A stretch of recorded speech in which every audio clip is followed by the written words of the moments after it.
안녕하십니까. 지난 시간에 이어서 그 대한민국 최고의 강연 최강 1교시에서 강연을 맡은 동북아 전문가 우수근입니다. 반갑습니다. 네, 지난 시간에는 그 미국과 중국의 패권 대립이 격화되고 있다. 그 속에서 우리 한반도는 어떻게 해야지 지속적인 생존과 번영이 가능할 것인가에 대해서 함께 알아봤습니다. 이번 시간에는요, 글로벌 차원이 아니라 한중일, 동북아의 한중일 차원으로 약간 범위를 국한시켜가지고요, 한중일 3국에 대해서 보다 더 적확하게 파악하는 시간을 가졌으면 좋겠습니다. 우리는 중국과 일본 양국과의 그 좋지 못했던 과거사로 인해서 중일 양국에 대해서는 부정적인 이미지를 더 많이 갖고 있는 것이 현실입니다.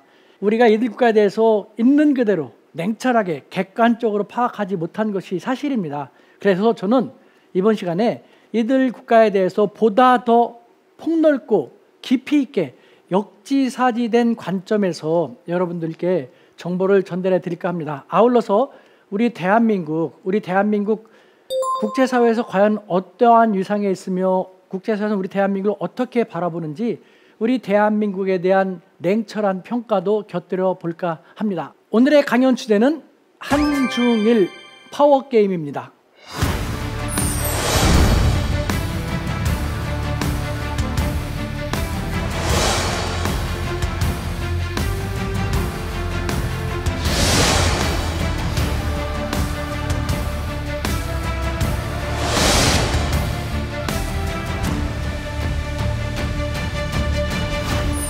한중일 3국은 중국은 G2, 일본은 G3, 한국은 G10 전으로 왔다 갔다 할 정도로 전 세계에서 가장 잘 살고 부유한 부강한 그런 국가들이라고 할 수 있는데요. 이 동북아 한중일 3국 가운데서도 한국이 계속해서 부상 중에 있습니다. 여러분들 그거 잘 모르시죠? 우리는 너무 겸손합니다. 그래서 우리 스스로에 대해서 잘 모르는데 한중일 3국이 그동안에 있었던 각국의 국력은 어느 정도였고 현재는 어떤지, 한중일 3국이 각각에 대해서 어떠한 강점과 약점이 있는지 등등에 대해서 한번 새롭게 다가가 보고 싶습니다. 여기서 중요한 것은요, 역지사지입니다. 한중일 3국에 대해서 우리는 제대로 역지사지할 필요가 있다는 것입니다. 계속해서 저는 지피지기를 가지고 단순한 지피지기가 아니라 제대로 된 지피와 제대로 된 지기가 중요하다고 강조하고 있는데요. 과거 너무 형편이 없었기 때문에 중국과 일본에 많이 침략당했습니다. 지금 우리가 중국과 일본을 상대해야 될 우리는요, 과거의 형편없던 중국 우리가 아니라 중견 강국으로 부상한 우리거든요. 우리와 저들 국가들에 대해서 제대로 파악해야지만 제대로 된 외교도 되고 제대로 된 비즈니스가 된다라는 측면에서 저는 다시 한번 제대로 알자라는 말을 여러분들에게 드리고 싶습니다. 자, 제대로 된 지피입니다. 중국. 먼저 중국에 대해서 우리가 알고 싶은데요. 중국의 과거와 현재입니다. 저 책 더 굿 얼스라고 써 있는데요. 우리말로 번역하면은 대지라는 책입니다. 펄벅이 1931년에 지은 소설인데요. 펄벅은 부모님들과 펄벅이 어렸을 때 중국에서 일정 기간을 생활을 했고 그것을 토대로 자신이 느낀 중국을 저 책에서 묘사했는데 이런 식으로 묘사되어 있습니다. 중국이라는 나라는 차마 끊을래 끊을 수 없는 너무도 뿌리 깊은 빈곤함의 궁핍함의 농민들의 대국이다. 궁핍함과 비난함에서 도저히 벗어날 수 없는 농민들이 많이 사는 그런 대국을 중국으로 묘사했습니다. 이것만으로 알 수 있는 것처럼 중국의 과거는요, 근현대사만 보더라도 정말 암울했습니다. 1840년 아편 전쟁을 겪으면서 1978년 개혁 개방을 하기 전까지 140년 동안은 정말 중국 사람들은 다시는 그런 암흑의 시대로 돌아가고 싶지 않아. 그렇게 살고 싶지 않기 위해서라도 중국 공산당이 우리 공산당을 믿고 따라와 주면 우리가 다시는 외세의 침략으로부터 그런 암울한 시대를 보내지 않게 해주겠습니다 라는 식으로 이끌고 가고 있고, 지금 중국 당국은 중국 인민들이 입장에서 바라볼 때는 미국의 패권 전쟁에 대해서도 선방을 하고 있고 코로나19도 잘 선방을 하고 있다면서 힘을 실어주고 있습니다. 그러면서 중국은 계속해서 선전하고 있는 모습인데요. 실제로 중국은 수출액이 세계 최대의 경제대국인 미국을 이미 도표에서 보시는 것처럼 뛰어넘고 중국의 제조업 GDP도 이미 뛰어넘었습니다. 이러한 중국의 국력을 한번 비교 분석해 보도록 하겠습니다. 중국의 가장 강한 국력은 경제력이라고들 하죠. 그런데 사실 여러분들 이것도 그 이면을 슬쩍 들여다보면요, 차 빼고 포 빼고 하면 실대로 쓸 수 있는 게 별로 없습니다.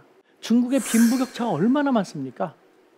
여러분들 더 이상 말할 필요가 없지. 빈부격차가 많다는 것은 중국에 한두 번 가보면 알죠. 중국이 대도시 상하이라든가 북경이라든가 광저우 같은 데서 기차 타고 아니면 차 타고 한 30-40분만 나가더라도 시골 풍경이 전개되지 않습니까? 그 다음에 중국은요, 아직도 물물 교환 경제 시대에 살고 있는 사람들도 적지 않습니다. 중국 내륙으로 가면 갈수록 뭐 3일장, 5일장, 7일장도 있거든요. 석탄을 쪼개가지고 그거 갖다가 밥을 해먹고 사는 그런 사람들도 적지가 않아요. 재산 목록 1호가요, 21세기 현 시점에서 재산 목록 1호가 사람들이 타고 다니는 마른 지역도 적지가 않거든요. 빈부격차가 이렇게 심하다? 만약에 중국이 정말 풍부한 자금이 있다라면은 그 빈부격차 그대로 놔둘 리가 없죠. 무엇을 얘기하냐? 중국도 사실은 그렇게 여유는 없습니다. 하지만 중국이라는 나라가 하나로서 계속해서 살아나가기 위해서라면 그런 데 투입되는 예산도 필요하지만 국방비에 투입되는 예산도 필요하고 국제 경쟁력 강화라든가 아니면 국제사회에서 중국의 이미지를 제고시키는 데 필요한 예산도 필요하다는 것이죠. 돈 들어갈 때는 많은데 남들이 볼 땐 덩치가 크니까 많은 돈을 갖고 있는 것 같지만 사실은 그렇지도 않다는 얘기인 것이죠. 외환 보유고를 한번 보십시오. 중국이 우리보다 인구가 30배 정도 많습니다. 단순 계산할 때. 우리 외환 보유고가 만약에 4천억 달러라면요, 중국의 외환 보유고는 그거보다 30배 정도 많은 것이 일반적인 것이죠. 그런데 중국 그렇지 않지 않습니까? 훨씬 못 미치거든요. 그러니까 그럼에도 불구하고 말씀드린 것처럼 중국은 사회주의 국가이고 중국 국민들도 인민들도 그래, 국제사회에서 중국이 부강하게 성장하는 것도 필요하니까 우리도 꾸준히 성장하면 돼, 뭐 조금씩 성장하면 되는 거니까 욕심 피우지 말자 하면서 중국 정부를 따라주는 것이고, 그러기 때문에 중국은 그 많은 돈을 가지고 국제사회에서 선심을 쓰는 척하면서 국제사회에서 이미지를 다독거리는 그런 역할을 하는 것이죠. 이런 측면에서 중국의 첫 번째 국력은 경제라고 할 수 있고, 또 하나의 국력은 사회주의입니다. 근데 좀 더 구체적으로 얘기한다면요, 중국 특색의 사회주의입니다. 왜 중국 특색의 사회주의냐? 중국 정부가 중국 특색의 사회주의라고 얘기하고 있지 않습니까? 우리가 20세기 초에 마르크스 레닌이 만든 사회주의, 공산주의 정통 이론과 지금 중국이 지향하는 중국 특색의 사회주의는요, 엄청나게 많이 다릅니다. 사실은 뭐 그것이 정말 사회주의 맞아? 마르크스 레닌이 깨워가지고 한번 보라고 하면은요, 이게 무슨, 나는 이런 사회주의 공산주의 만들지 않았어라고 할 겁니다. 단적으로 사회주의 공산주의는 사유재산을 인정하지 않지 않습니까? 사유재산도 인정하지 않고 생산수단이 공유돼야 되지 않습니까? 근데 중국 그렇지 않지 않습니까? 정말 빈부격차 많고요. 그 다음에 생산수단 같은 것도 각 기업들이, 개인들이 다 갖고 있기도 하고, 사유재산도 엄청나게 많이, 뭐 사유재산 지금 인정하지 않는다면 중국은 폭동 날 거거든요. 그것이 무슨 사회주의입니까? 우리는 아직도 모르고 무조건 말만 하면 중국은 사회주의 국가니까 공산주의 국가라고 하면서 얘기하는데요, 나는 그 정도로 모른다라는 얘기인 것이죠. 중국은 그래서 그렇게 말하면요, 아니야, 우리는 중국 특색의 사회주의야 라고 얘기하거든요. 자, 그럼 중국 특색의 사회주의는 무엇이냐? 본래 사회주의에다가 중국 특색이란 말을 넣은 것이죠. 그러면 중국 특색은 무엇이냐? 아무나 다인 겁니다. 자기들이 사회주의, 자기들의 선배인 모택동 전 주석이 1949년에 중국이란 나라를 건국했습니다. 그 당시 국제사회를 휩쓸었던 대유행이 공산주의, 사회주의 이론이었습니다. 자본주의의 빈부격차가 너무 심해지고 하니까 그 폐해를 줄이기 위해서 사회주의, 공산주의라던 것이 나왔고, 그것이 가장 인기가 있었던 그런 이론이었던 것이죠. 그래서 마오쩌둥도 당시 중국이라는 나라를 건국할 때 이 사회주의 국가로서 중국이라는 나라를 건국한 것이죠. 그런데 사회주의는 이미 1990년에 구소련이 붕괴됨으로써 사회주의, 공산주의는 이미 뭐 지구상에서 사라지다시피 했지 않습니까? 그런데 중국은 아직도 사회주의라는 가져가는 것이죠. 여기서 우리와 다른 차이점이 있는데, 우리는요, 안타깝게도요, 좌파가 집권하면 우파의 색깔을 다 지워버리죠. 우파가 집권하면 또 좌파의 색깔을 다 지워버리죠. 우리는 우왕좌왕 하는데요. 중국은 그렇지 않습니다. 큰 덩치가 사실은 더 그럴 것 같지만요. 자기가 만약에 자기의 정치 선배가 했던 것을 자기가 집권했다 갖고 부정을 하게 되면은 자기도 나중에 정치 후배들한테 부정당한다. 무슨 일을 당할지 모른다. 그러면 우리는 발전하기 쉽지 않다라는 걸 알고 있거든요. 그렇기 때문에 은근슬쩍 애매모호 표리부동 이것이 중국을 이해하는 하나의 아주 중요한 키워드인데요. 은근슬쩍 애매모호하게 슬쩍슬쩍 필요한 것을 하고 가는 겁니다. 마오쩌둥이 만든 사회주의 국가, 지금 중국은 그 사회주의 국가하고 너무 다릅니다. 어떤 자본주의 국가보다도 더 자본주의 요소가 강하죠. 그런데 자기들 사회주의라고 하지 않습니까? 그러니까 그것이 중국 특색이라는 것이죠. 중국 특색이 뭐야? 우리는 그런 거 신경 안 써. 우리는 이론 같은 거, 골치 아픈 거 신경 안 써. 우리 중국이 발전하고 인민들이 점점 더 부강하고 안전하게 안정되게 살 수 있는 것이라면은 그것이 민주주의건 자본주의건 독재주의건 무슨 주의건 다 우리는 가져와서 중국화시켜서 살면 되는 거야. 그것이 중국화시켜서 살게 된 것, 그것이 바로 중국 특색이야. 말장난일 수도 있죠. 그만큼 중국은요, 우리와 달리 이념을 생각하지 않는다는 것이죠. 중국 사람들 돈벌이에는 능하다고 하지 않습니까? 그만큼 실용적이고 실사구시적인 나라가 바로 중국이라는 것이죠. 이 중국 특색의 사회주의, 일반 사회주의하고 완전히 달라요. 중국 사람들 오로지 우리가 더 안정된 속에서 더 돈을 많이 벌면서 더 잘 살아나가게 해주면은 그것이 무엇이든 상관없어 라는 것이 중국입니다. 참고로 우리는 새해를 맞이하면은 인사 어떻게 합니까? 새해 복 많이 받으십시오 하죠. 중국은 어떻게 하는지 아십니까? 꽁시파차이, 꽁시파차이라는 신년 인사가 있는데 그 뜻은요, 새해 돈 많이 받으세요, 돈 많이 버세요 라는 겁니다. 공공연하게 새해 인사로서 새해는 돈 많이 버세요 라고 얘기하는 사람들이 중국 사람들입니다. 그런 사람들이 어떻게 사회주의에 어울리겠습니까? 누구보다도 자본주의에 더 어울리는 것이죠. 근데 말씀드린 것처럼 중국은 과격하게 왔다 갔다 하지 않고 은근슬쩍 애매모호하게 부정한다는 것이죠. 마오쩌둥 주석이 만든 사회주의 국가 그 중국을 그대로 가져가야 되기 때문에 중국 특색이라는 말로 붙여가지고 뭐든지 다 해석할 수 있게끔 만든 것이죠. 자, 이 중국의 그 단점을 알아보면요, 땅이 너무 크고 사람이 많다 보니까 끊임없이 새로운 문제가 불거진다는 것입니다. 저는 이걸 갖다가요, 화면에 나와 있는 오락실의 두더지 머리 때리기 게임에 비교하고 싶습니다.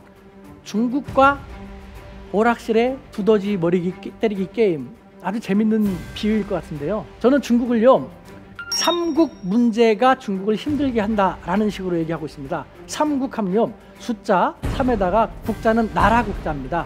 즉 국내 문제, 국제 문제, 그리고 국경 문제, 이 세 가지가 중국을 너무도 힘들게 한다라고 얘기하고 있는데요. 국내 문제, 여러분 우리 아시다시피 중국 빈부격차 문제, 지역격차 문제, 환경 문제, 노동 문제, 복지 문제, 얼마나 많은 사회 문제 계속 생기지 않습니까? 국내 문제 하나만으로도 중국은 너무 쉽지가 않아요. 그런데 중국이 계속해서 부상하다 보니까 미국을 비롯해서 일본이라든가 인도라든가 뭐 중국을 합종연행으로 계속 견제하면서 중국이 부상하지 못하게끔 하고 있지 않습니까? 국제 문제 또한 정말 골치 아픈 겁니다. 미중 패권 전쟁, 미국 보십시오. 정말 각국 작정을 하다시피 중국 공격에 맹렬하게 나서고 있지 않습니까? 게다가 중국은 땅덩어리가 크다 보니까요, 다른 나라는 걱정하지 않아도 되는 문제가 있는 것이요, 바로 국경 문제. 국경을 영토로 맞대고 있는 나라가 15개 국가가 있습니다. 그 다음에 해상으로 영해 분쟁을 전개하는 나라도 6개 국가가 있거든요.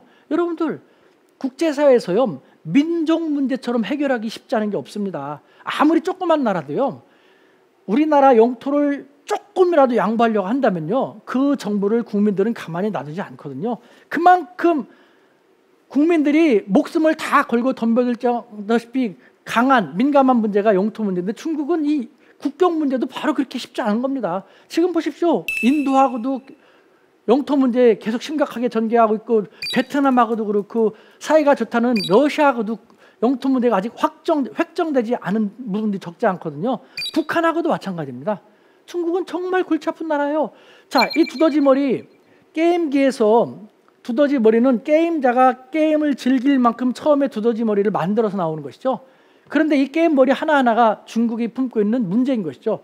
환경 문제, 빈부격차 문제, 미중 패권 전쟁 문제, 뭐 코로나19 문제, 무슨 문제. 그런데 결정적으로 다른 것은요, 이 중국의 문제 하나씩 새로운 문제들은, 즉 두더지 머리가 계속 늘어난다는 것입니다. 그러다 보니까 여기에 무슨 문제가 터지면은 그걸 두드렸습니다. 근데 제 앞에다가 조금 이따 올라가지 않습니까? 근본적인 해결은 쉽지 않은 난제들이라는 거거든요. 실적 눌렀습니다. 근데 또 옆에 문제가 터졌어요. 눌렀어요.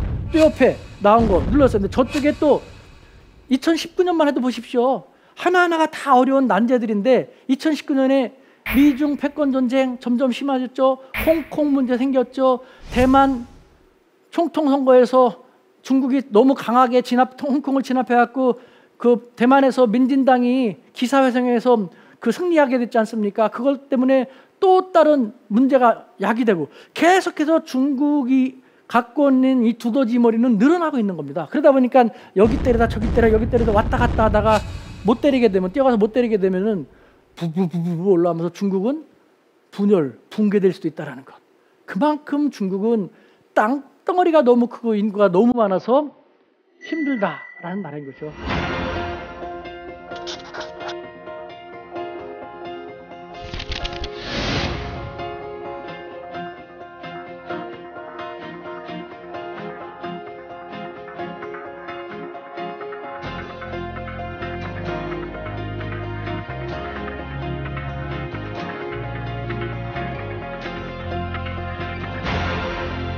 제대로 된 지피입니다.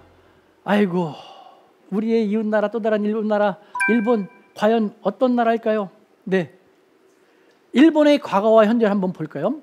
네, 곡선이 위로 올라가고 사람이 사다리 타고 올라가던 모습, 20세기 과거의 일본입니다.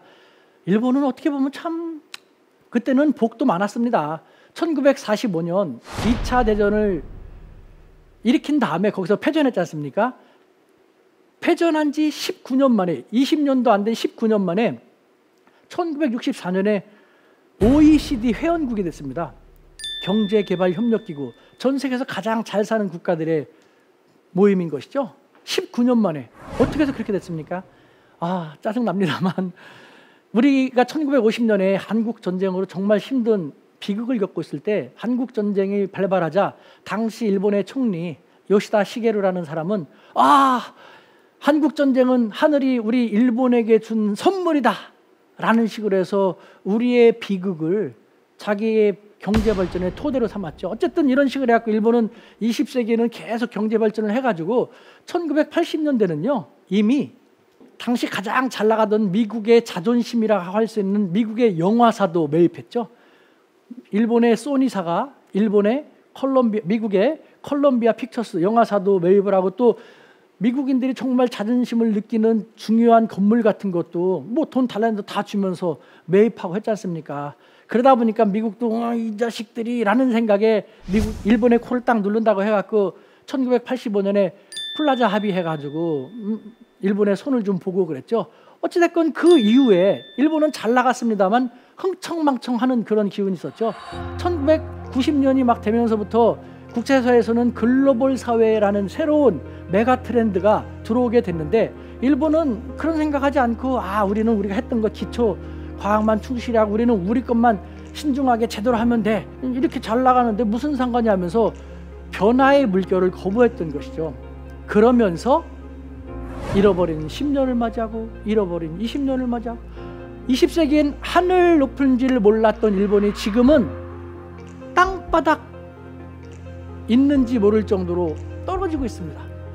추락하는 일본은 날개가 없다라는 말이 이웃나라 사람으로서 참 안타깝지만 그것으로 표현한 것, 일본은 정말 지금 상태에서는 미래가 거의 저는 느껴지지 않습니다.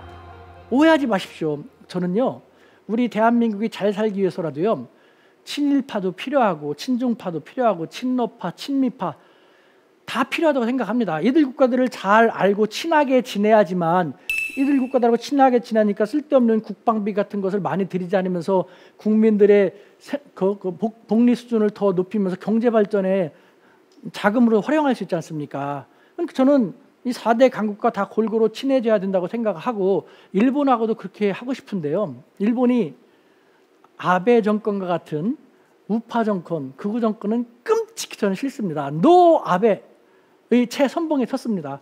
하지만 저는 예스 재팬, 이웃나라 일본은 우리가 소중한 이웃으로서 함께 사이좋게 나가야 된다라고 생각을 하고 그렇게 하고 싶은데 일본이 가는 길이 영 마뜩지 않습니다. 그것에 대해서 한번 살펴보도록 하겠습니다. 자, 일본의 국력을 한번 비교 분석해 볼까요? 먼저 저는 일본의 강점 많습니다. 여러 가지 많은데 그중에서 가장 두드러진 강점으로 일본 국민들, 일본 국민성을 저는 들고 싶습니다.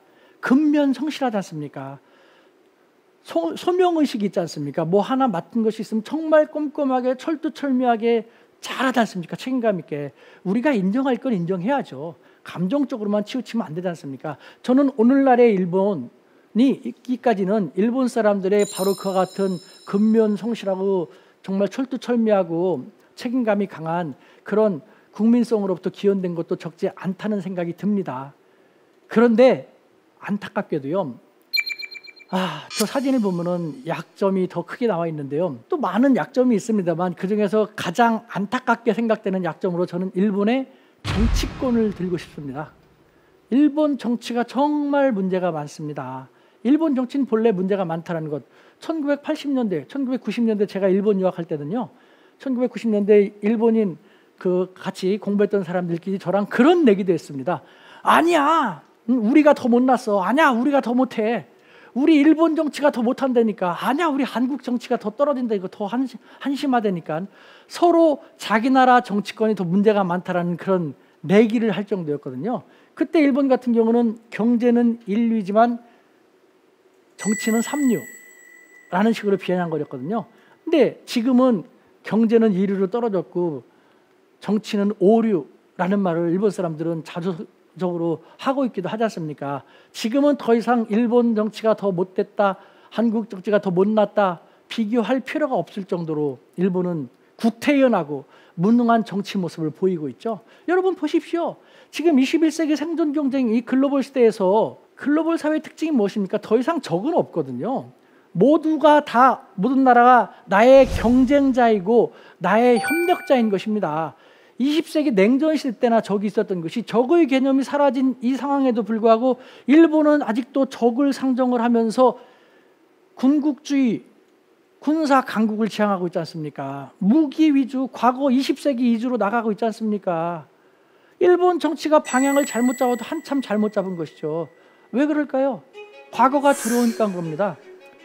2차 대전이라는 엄청난 나쁜 짓을 했으면서 그걸 갖다가 반성하지 않고 성찰하지 않고 하다 보니까 한국이라든가 중국을 비롯한 이 피해본 나라들이 성장하면 성장할수록 그 나라들이 무서울 수밖에 없는 거예요. 그러니까 자기들은 보복당하기 전에 군사력으로 어떻게 해야겠다라는 식으로. 그러니까 다른 나라들은 21세기 생존 경쟁을 찾기 위해서 앞으로 나가고 있는데 일본은 계속해서 뒤로 후퇴, 군국주의를 후퇴. 이런 식으로 하니 일본 국민들이 아무리 근면 성실하고 한다 하더라도 앞으로 나아갈 만한 지표가 정해지지 않은 상태니 어떻게 일본 국민들이 힘을 낼 수 있겠습니까?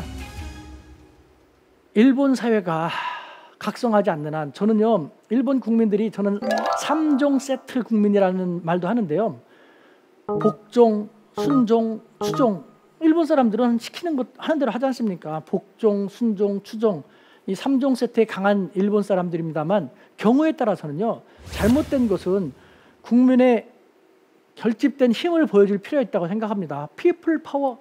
우리는 촛불 시위 같은 것도 하면서 만약에 정부가 뭘 잘못 생각하고 위정자들이 잘못 생각한다면 우리는 그렇게 하면 안 돼라는 식으로 국민의 단호함을, 엄중함을 보여주지 않습니까? 일본 사람들은 우리 정치권은 안 돼, 쟤네들은 저러면 안 돼 하면서도 무관심하게 자꾸 뒤돌아서고 외면하고 하니까 플라톤의 말을 생각나게 하지 않습니까? 플라톤이 뭐라고 했습니까?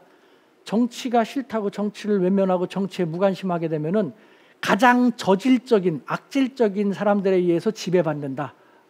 일본이 지금 저는 그렇다고 생각합니다. 일본 정치가 바뀌기 위해서라도요, 일본 국민들의 무서움을 일본 정치권에게 보여줄 필요가 있다는 생각이 듭니다. 네. 다음은 제대로 된 직위입니다. 우리 대한민국, 여러분들, 우리 대한민국 과연 고래 싸움에 새우등 트는 새우에 불과할까요? 샌드위치에 불과할까요? 한번 볼까요? 지금부터 이것을 듣고 딱 이해가 되셨으면요, 주변에서 우리 스스로를 자기 비하하는 사람들이 있으면요, 똑바로 알고 얘기하라고 일갈해 주십시오. 우리 대한민국의 가장 큰 강점은요, 저는 우리 국민들에 있다고 생각을 합니다. 근면성실한 우리 국민들, 정말 근면성실해갖고 우리 정말 하나가 돼가지고 위기를 잘 뚫고 나왔지 않습니까? 게다가 또 하나, 대단히 진취적이고 적극적입니다. 이것은요, 저는 늘 한중일 이 국가들하고 같이 지내오니까요, 저는 중국 대륙 DNA, 한민족 DNA, 일본 열도 DNA 이런 식으로 얘기를 나눠서 하거든요. 지금 21세기 우리가 살고 있는 이 글로벌 사회는요, 여러분 보시다시피 휴대폰도 얼마나 빠르게 새로운 것이 나옵니까? TV라든가 자동차라든가 변화가 상당히 빠릅니다. 이 신속한 변화에 적극적이고 신속하게 대처하지 않으면요, 이 글로벌 시대에 제대로 따라가기 쉽지 않거든요. 그 대표적인 예가 안타깝게도 일본이지 않습니까? 일본은 자기들이 해왔던 것만, 우동가게 400년 내려왔으니까 그것만 하면 돼, 그거 매왔으니까 그것만 하면 돼, 이런 식이지 않습니까? 그것도 좋지만 글로벌 사회의 메가 트렌드가 바뀌면은 그 바뀐 모습도 생각을 하면서 바뀌어줄 필요가 있는데, 일본 사회는 그렇게 잘 하지 않고 변화에 익숙치 않고, 또 일본 정치권도 그것보다는 뒤로 후퇴하는 그런 정책을 지금 계속 가고 있지 않습니까? 그 일본은 이 글로벌 사회하고 가장 안 맞아요. 중국 대륙 DNA는요, 너무 커요. 이 사람들은 하나로 똘똘 뭉쳐가지고요, 국가를 위해서, 민족을 위해서 그런 거 별로 없어요. 민족도 다 다르니까요. 56개의 민족으로 이루어졌으니까요. 그러니까 이들 나라 중국 같은 경우도 하나로 똘똘 뭉쳐갖고 힘을 내기도 쉽지 않거든요. 지금은 미국이라는 지완이 중국을 괴롭히니까 또 나름대로 공산당 정부가 지금 잘하고 있다고 해가지고 단결돼서 그 항전하는 모습을 보여주고 있는데, 본래 중국은 뭉쳐지기가 쉽지 않은 그런 나라인 것이죠. 하지만 우리는 항상 침략당했기 때문에 누구보다도 단결되기 쉬웠습니다. 한민족이라는 이름으로 너무 똘똘 뭉쳐지고 너무 배타적인 그런 측면도 없진 않습니다만, 우리는 똘똘 뭉치고 무슨 일이 생기면 거기에 신속하게 대처하고 적극적으로 대처하는 그런 모습이 배태되었습니다. 한민족 DNA로서. 지금 이 21세기 변화가 이렇게 신속하고 빠른 이 21세기 글로벌 성향하고 우리하고 가장 딱 맞는 것이죠. 우리는 21세기 글로벌 성향을 생각하더라도 우리가 우리의 이 스스로가 갖고 있는 것을 잘 생각하고 한다면요, 우리는 더더욱 발전해 나갈 수 있다는 것이죠. 바로 우리 국민들, 우리 사람들이 우리의 가장 큰 강점이라는 것이죠. 약점은 무엇이냐? 안타깝게도 북한과 대치하고 있다는 것입니다.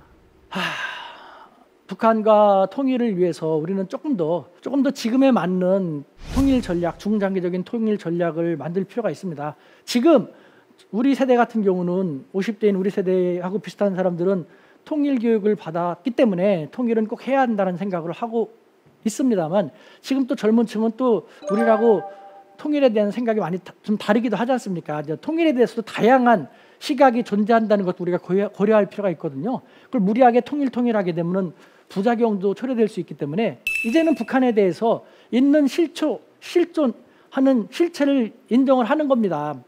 이웃국가, 우리는 좋은 이웃국가다.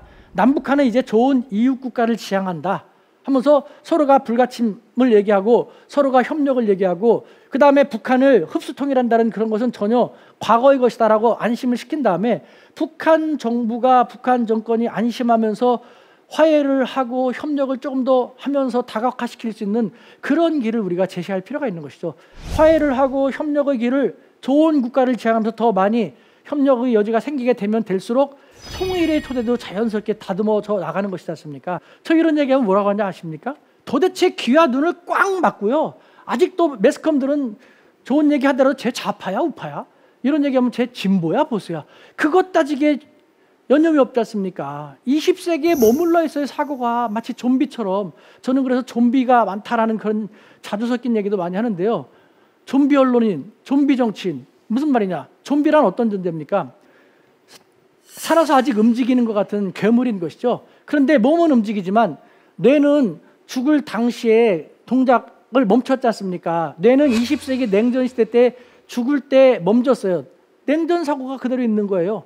근데 몸은 기형적으로 아직 살아서 움직이듯이 해갖고 21세기 대한민국은 글로벌로 나가야 함에도 불구하고 아직도 냉전 이런 식으로 입만 열었던 좌파, 우파, 보수, 진보 얼마나 몹쓸 존재입니까? 근데 우리 사회에 그걸 조장하는 사람도 적지 않다고 생각되지만 대부분의 우리 선량한 국민들은 그런 매스컴을 듣고 그런 좀비 매스컴과 좀비 정치인들에게 그런 얘기만 계속 주입됐다 보니까요. 이런 얘기가 들려오지 않으니까요. 계속해서 좀비로 그냥 가는 겁니다. 우리는 더 발전되고 더 앞으로 쩍쩍쩍 멋있게 나갈 수 있음에도 불구하고 맴돌고 우왕좌왕하고 얼마나 국력을 소모하는 겁니까?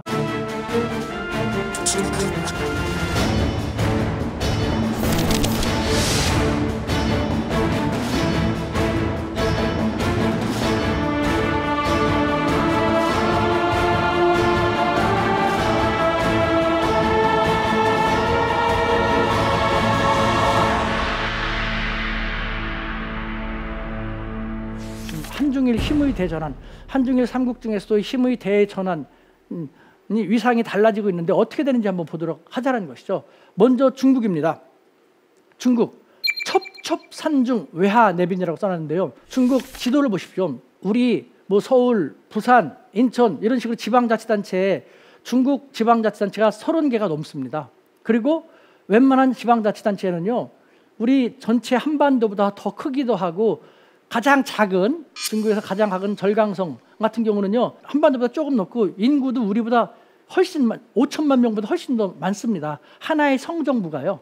근데 전체 한반도보다 훨씬 인구도 많고 영토도 큰 그런 지방자치단체, 우리도 전라도 말하고 경상도 말 많이 다르고 또 제주도 말, 지금은 언론 커뮤니케이션이 많이 발달돼 가지고 웬만큼 다 알아듣지만 어르신들이 얘기하다 보면 잘 못 알아듣기도 하지 않습니까? 중국은 정말 외국어라니까요. 각 지방마다 갖고 있는 것이. 그리고 관습과 문화도 정말 너무 많이 달라요. 하나의 중국으로 될 수가 없는 거예요. 그걸 갖다가 중국이라는 공산당이라는 하나의 큰 힘이 딱 눌러갖고 우리는 하나의 중국이야, 하나의 안정된 가장 큰 중국이야, 가장 큰 나라로 가는 것이, 인구가 가장 많고 가장 그 큰 나라로 가는 것이 모두에게 좋은 것이잖아, 이런 식으로 끌고 가는 것이 중국이죠.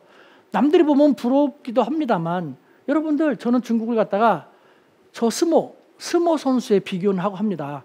스모 선수 저 큰 이 덩치를 누가 건드립니까? 하지만 스모 선수들 단명합니다. 왜 그럽니까? 스모 선수를 다른 말로 하면요, 초고도 비만증 환자라고 표현해도 무방하다는 생각이 듭니다. 초고도 비만증 환자들 왜 일찍 죽고 왜 위험합니까? 안에 얼마나 많은 복합 합병증이 있습니까?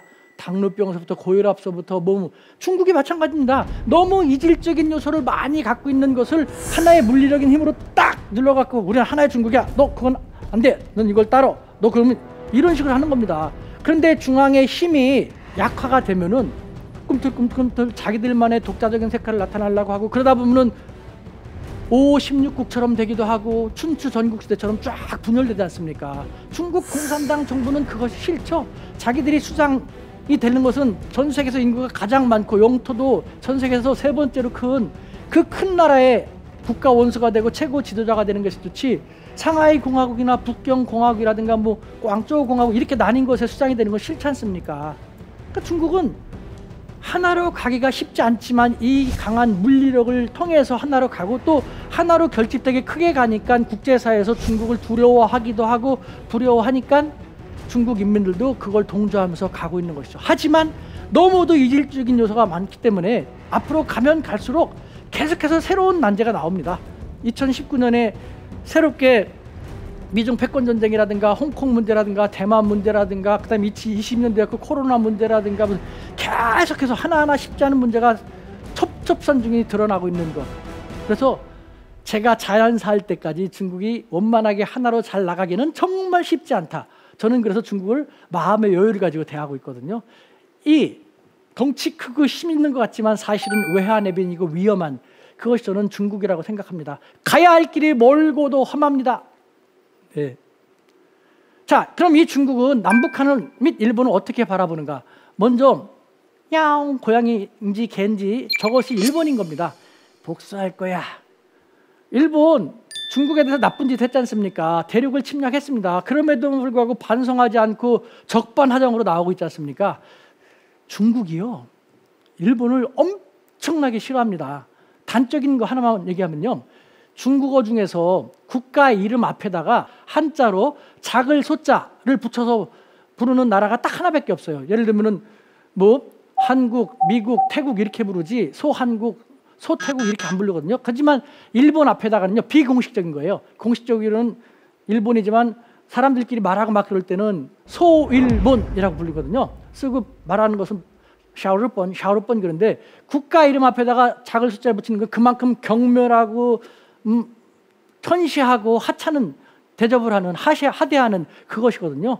이것만 봐도 알 수 있습니다. 이럴 정도로 일본을 싫어해요. 뿌리 깊습니다. 하지만 지금은 중국과 일본의 국력이 아직까지 큰 차이가 많이 나지 않기 때문에 칼날을 감추는 것이죠. 도광량이라는 것이 그겁니다. 손톱 발톱을 감추고 힘을 더 키우는 겁니다. 국력 차이가 훨씬 더 많이 나면 그때 가서 어떻게 처리해도 된다는 것. 그러니 또 일본은 그 중국이 무서우니까 계속해서 미국에 달라붙어 가지고 한중일 삼국은 특히 중국과 일본은 계속해서 다른 길을 가는 형국인 것이죠. 그 다음에 중국은 북한에 대해서는 계륵, 닭갈비 먹을 거 별로 없지 않습니까? 그렇다니 누구 주기도 아깝고 내가 먹기도 성가스럽고 이러지도 못하고 저러지도 못하는 것이 북한인 겁니다. 네, 북한이 중국을 가장 애먹이는 존재인 거 압니다. 하지만 북한이 중국의 바로 옆에 있기 때문에 다른 나라들처럼 경제 제재를 하고 중국이 동참하면 이 북한은요 너네들까지 그래? 알았어 하면서 중국 사람들이 되게 무서워하는 것. 중국하고 북한하고 약 1400km 정도의 국경을 맞대고 있습니다. 압록강, 두만강. 얕은 데는요 뭐 한 저쪽에 한 50m 정도밖에 폭이 안 됩니다. 그래서 그 건기 때는요 바지를 이렇게 건너가지고 이렇게 걸어가지고 건널 정도로 하거든요. 그러니까 중국은 이 정도까지 무서워하는 것이죠. 북중 관계가 안 좋아갖고 북한의 최정예 괴뢰군을 중국 사람처럼 혹은 민간인처럼 위장을 해갖고 밤에 압록강, 두만강을 건너갖고 월경을 해가지고 중국 사회를 교란시킨 거라든가 요에 남살하고 그러면 어떻게 되냐고. 중국은 정말 그거는 이런 정도로 중국은 북한을 두려워합니다. 이 북한을 두려워하기 때문에 실컷 좋건 받아들여지면서 우리는 너희들하고 우호관계야. 그러니까 우리한테 도발하지 마라는 모습을 가져가지 않으면 안 되는 정말 골치 아픈 존재인 것이죠. 반면에 우리 대한민국 공작이 지금 깃을 폈는데 공작이 깃을 피는 것은요. 구애의 동작이라고 합니다. 중국은 우리 대한민국에게 짝사랑이라고 말할 수 저는 짝사랑이라고도 말할 수 있다는 생각이 듭니다. 이 북한에 대해서 한국과 중국 두 나라가 직접적으로 피해를 입을 나라이기 때문에 공동 대처를 하자. 북한에 대해서 우리는 공동 운명이지 않냐라는 측면에서 구애를 하고 싶고요. 자, 한중일 힘의 대전환. 자, 지금은 일본은 어떤 상황인지 한번 볼까요? 일본은 죄와 벌 2차 대전이라는 끔찍한 죄를 저질렀습니다. 그럼에도 불구하고 반성하지 않고 있죠. 그러니까 한국도 중국도 이웃나라니까 본래 반성을 하고 확실히 하면은 독일을 유럽 국가들이 받아들여주는 것처럼 우리도 그렇게 할 관대함이 있지 않습니까? 그런데 반대로 가고 있지 않습니까? 계속해서 화를 자초하고 있는 것이죠. 자업자득입니다. 저 아베 총리 보십시오. 참 얼마나 나쁜 사람입니까? 군사 그 열병식 때 많은 전투기가 있었습니다만 일부러 731이라고 써있는 전투기에 탑승해갖고 이러고 있습니다. 무슨 의미입니까? 731. 여러분들 731 부대 알죠? 2차 대전 때 하얼빈에서 무고한 중국인들, 외국인들을 상대로 세균전, 세균실험, 화학실험에 얼마나 많은 사람이 죽었습니까?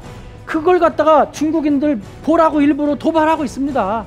저렇게 도발함으로써 중국이나 한국에 발끈해갖고 반일하면은요 자기들이 바라는 것이죠. 그럼 일본 우익들이 더 뭉칩니다. 한국과 중국이 우리를 또 못살게 하고 우리를 협박한다. 아, 우리는 뭉쳐야 돼. 우리는 우파를 지향하는 정치권한테 힘을 줘야 돼.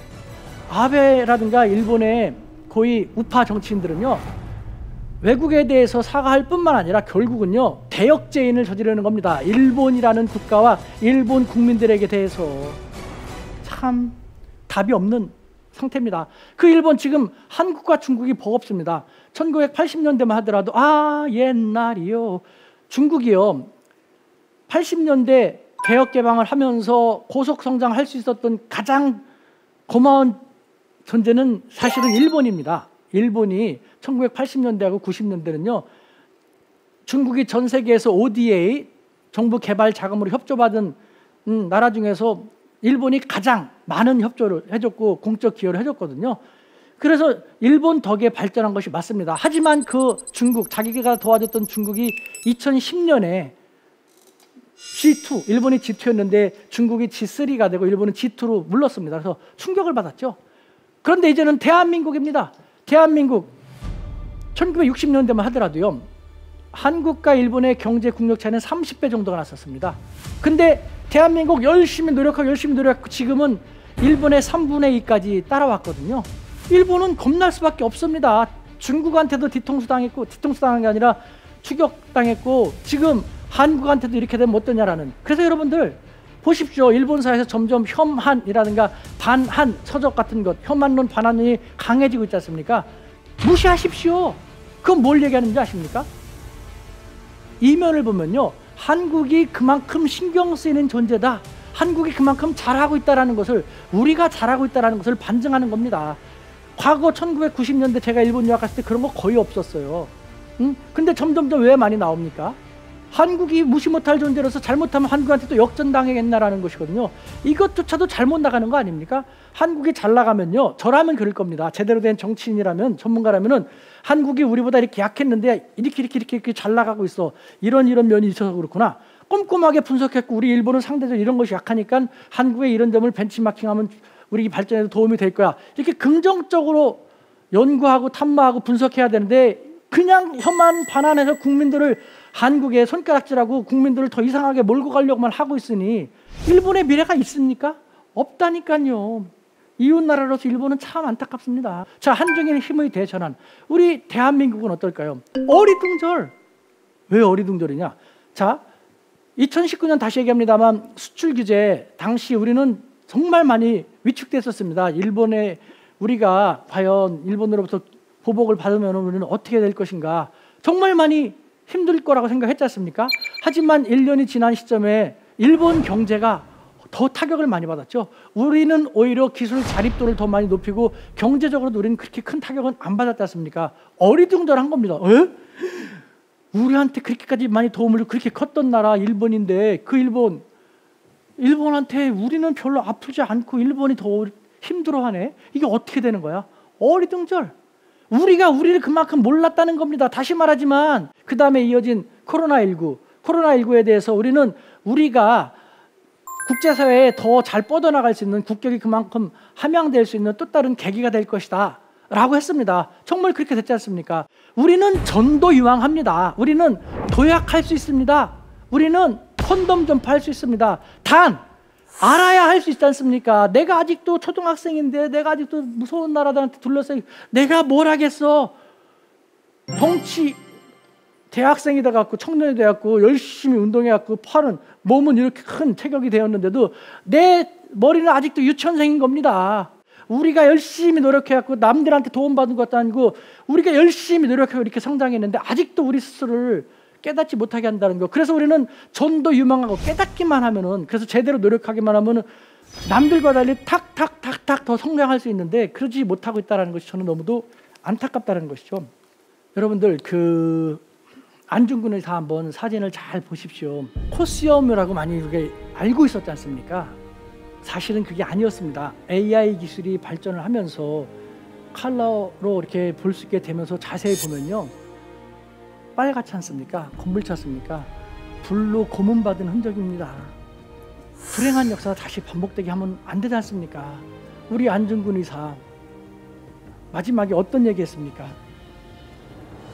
내가 대한 독립을 위해서 죽고 동양 평화를 위해서 죽는데 무슨 한이 있겠소? 우리 한중일은 서구에 침략당하지 않고 더 아시아의 가치를 살리면서 공동으로 번영하기 위해서 동양평화가 필요하다며 동양평화론을 저술하게 됐습니다. 그것도요, 사형 선고가 내려졌는데 항소를 스스로 포기하는 조건으로 나에게 시간을 주십시오. 내가 책을 꼭 한 권 쓰고 싶습니다. 일본에서는, 일본 재판부에서는 골치 아플 수 있는 사람인데 뭐 항소 포기한다니까 오케이 하면서 했죠. 하지만 거짓말이었죠. 서문하고 일장을 조금 쓰던 무렵에서 느닷없이 사형을 집행하게 된 것이죠. 그래서 동양평화론은 완성되지 않았습니다. 하지만 우리들 가슴속에는 울림으로 많이 남아있죠. 저는 그걸 갖다가 더 연구를 해야 됩니다만 한중일 영화론, 한중일 영화론으로 개성했으면 좋겠다라는 생각을 합니다. 한중일 3국이 지금은 서로 분열되고 싸우고 안 좋은 상태에 있지만 모두가 영원히 화합, 영원히 화해를 해갖고 정말 이웃사촌처럼 지내면서 영화, 또 다른 영화는 공동 번영이다 했을까? 윈윈. 이웃사촌처럼 사이가 좋게 되면서 윈윈 해 나가는 그런 모습을 추구해 나갔으면 좋겠다라는 것이 제 작은 소망입니다. 그렇게 하기 위해서라면 어떻게 하면 좋을까요, 여러분들? 우리가 이 한중일 힘의 대전환을 정말 속속들이 제대로 보게 되면요, 우리가 중국과 일본을 어느 정도 주도하면서 이 동북아, 한반도를 중심으로 한 동북아의 안녕과 평화를 다져나갈 수 있습니다. 이렇게 말하면 황당하다고 많이 생각합니다. 우리 같은 조그만 나라를 중국이나 일본이 들어주겠냐고. 과거 20세기에는 그랬지만 지금은 안 그렇다니까요. 오히려 역지사지해 보십시오. 계속 말씀드립니다만 중국의 입장에서 일본이 한중일 평화를 위해서 어쩌고저쩌고 무슨 얘기를 하면요, 겉으로는 그래야지만 속으로는요, 저 인간들이 무슨 꽁꽁일까, 무슨 흑막이 있을까, 저희를 의심하거든요. 마찬가지입니다. 일본이 중국이 만약에 그와 비슷한 제안을 해온다 하더라도 일본은 중국을 못 믿습니다. 왜? 서로 국력이 그렇게까지 차이가 나지 않고 비등비등하니까요.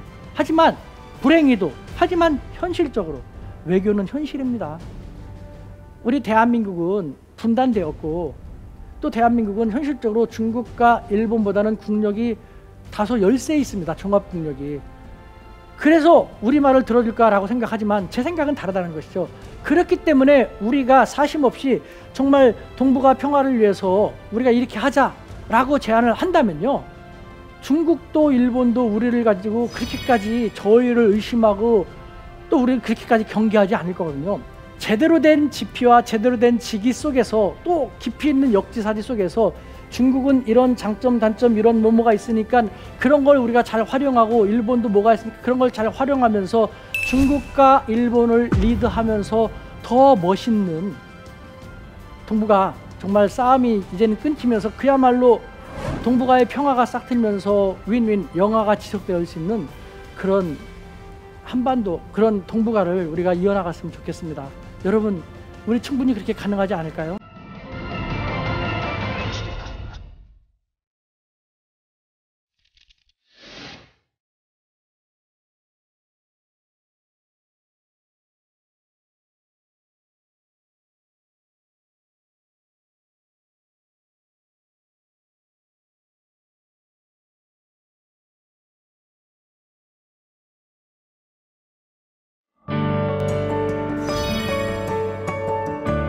이제는 한중일 타임스, 대한민국의 시대다. 네, 저는요, 말씀드린 것처럼 국제관계가 바뀌는 이 상황을 우리가 제대로 파악하고 한다면요, 우리가 중국과 일본에 그렇게 계속 열세만은 아니다라는 걸 알 수 있습니다. 그리고 이미 글로벌 트렌드가 우리 대한민국과 우리 한민족연회가 가장 부합하다는 말씀 드렸습니다. 이제는 우리 대한민국이 부상하면서 우리는 중견 강국입니다. 세계 최대의 강국은 아닙니다. 즉 글로벌 사회 전체를 우리가 리드할 수는 없습니다만 적어도 우리가 있는 이 한반도를 둘러싼 동북아만큼은 우리 대한민국이 멋있게 그려가면서 리드해 나갈 수 있습니다. 이제는 대한민국의 시대, 우리 모두 더 멋있는 대한민국 시대를 만들어 나갔으면 좋겠습니다. 지금까지 대한민국 최고의 강연 최강 1교시 우수근이었습니다. 감사합니다.